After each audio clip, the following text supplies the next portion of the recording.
নমস্কার বন্ধুরা, কাকলি রান্নাঘরে আপনাদের সকলকে জানাই স্বাগত। আজকে চলে আসলাম আবারও একটা নতুন ধরনের রেসিপি নিয়ে। আজকে তৈরি করব চাল কুমড়োর মুগ ডাল। এটা কিন্তু নিরামিষ দিনে এমনকি আমিষ দিনেও আপনারা তৈরি করে নিতে পারেন। এটা গরম গরম ভাত রুটির সাথে খেতে অসাধারণ লাগে। তাহলে চলুন বন্ধুরা, এই চাল কুমড়োর মুগ ডালটা আমি কিভাবে তৈরি করি সেটাই আজকে আপনাদের সাথে শেয়ার করব। তার জন্য সবার প্রথমে আমি এখানে চাল কুমড়োটাকে কেটে নিয়েছি। দেখুন, বটি দিয়ে পাতলা পাতলা করে কেটে নিয়েছি। এবার রান্নাটা করার জন্য গ্যাস ওভেনটা জ্বালিয়ে সবার প্রথমে একটা কড়াই বসিয়ে দিলাম। আমি এখানে প্রথমেই ডালটাকে ভেজে নেব। এখানে 100 গ্রাম মুগ ডাল নিয়ে নিয়েছি। ডালটাকে হালকা করে ভেজে নেব, বেশি লাল করে ভাজবো না। বেশি লাল হয়ে গেলে কিন্তু ডালটা সেদ্ধ হতে চায় না। দেখুন, ডালটা ভাজা হয়ে গেছে। এবার আমি এর মধ্যে দিয়ে দিচ্ছি জল। এখানে কিন্তু জলটা একদমই অল্প দেব, বেশি কিন্তু জল দেব না, শুধু ডালটা সেদ্ধ হবে সেই রকম জল দেব। দিয়ে দিলাম 3টে কাঁচা লঙ্কা।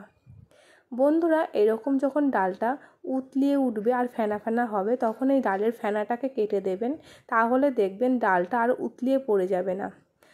আমি ফেনাটাকে পুরোটা কেটে এবার ডালটাকে সেদ্ধ করার জন্য বসিয়ে দিলাম। আমি ডালটা সেদ্ধ করে নিয়ে ফেরত আসছি। এখানে আমার ডালটা সেদ্ধ হয়ে গেছে, আপনারা দেখেই বুঝতে পারছেন। দেখুন, জলটা কিন্তু একদম সমান সমান রয়েছে, ডাল আর জলটা কিন্তু একদমই বেশি নেই। দেখুন, ডালটা কিন্তু একদম গলে যাবে না, ঠিক এরকম সেদ্ধ হবে। তখন এর মধ্যে কেটে রাখা চাল কুমড়োগুলো দিয়ে দেব। চাল কুমড়োটাকে দিয়ে আমি আবারও খুব ভালো করে সব কিছুর সাথে মিশিয়ে নিচ্ছি। সব কিছু ভালো করে মেশানো হয়ে গেলে এটাকে আমি 10 মিনিটের জন্য গ্যাসটা মিডিয়ামে রেখে ঢাকা দিয়ে দেব। এখন কিন্তু কোনো নুন টুন দেব না, আমি শুধুই ঢাকা দিয়ে দিলাম। 10 মিনিট পর আমি ঢাকাটা খুলে এইবার দেখে নেব যে চাল কুমড়োটা ভালো করে সেদ্ধ হয়েছে কিনা। চাল কুমড়োটা অনেকটাই সেদ্ধ হয়ে গেছে। দেখুন, চাল কুমড়ো থেকে জল বেরিয়ে গেছে আর এটা একদমই অল্প হয়ে গেছে।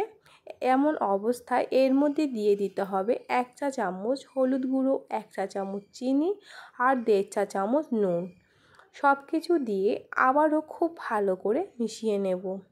বন্ধুরা, এইভাবে মিশানো হয়ে গেলে আবারও 10 মিনিটের জন্য ঢাকা দিয়ে দেব। চাল কুমড়োটা যেটুকু সেদ্ধ হওয়া বাকি আছে সেটুকু সেদ্ধ হয়ে যাবে।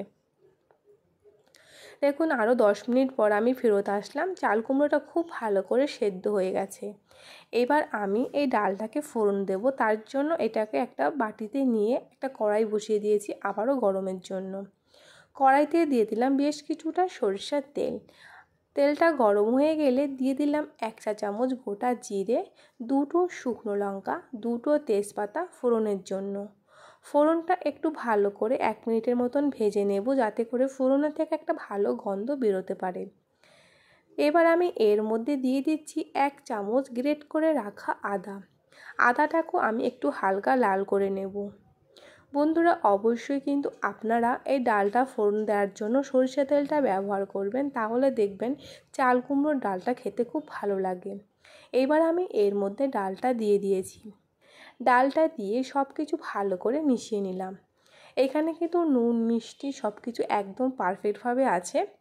এবার আমি যে ডালের মধ্যে লঙ্কা 2টো সেদ্ধ দিয়ে দিয়েছিলাম, 3টে কাঁচা লঙ্কা দিয়েছিলাম, সেই লঙ্কাগুলোকে আমি তুলে একটা চামচ দিয়ে এগুলোকে পেস্ট করে দিয়ে দেব। এইরকম সবার শেষে সেদ্ধ লঙ্কাটাকে ডলে দেবেন, দেখবেন ডালের একটা অন্যরকম ফ্লেভার আসে।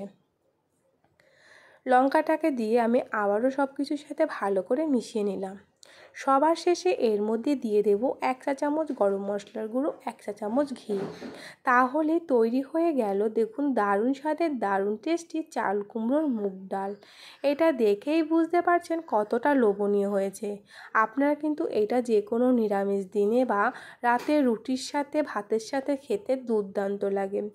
দেখেই বুঝতে পারছেন কতটা লোভনীয়। তাহলে কিন্তু বন্ধুরা, আপনারা একবার হলেও রেসিপিটা বাড়িতে ট্রাই করবেন, আর সেইটা কেমন হয়েছে আমাকে কমেন্টে জানাতে ভুলবেন না। ভালো লাগলে লাইক শেয়ারের অনুরোধ রইল।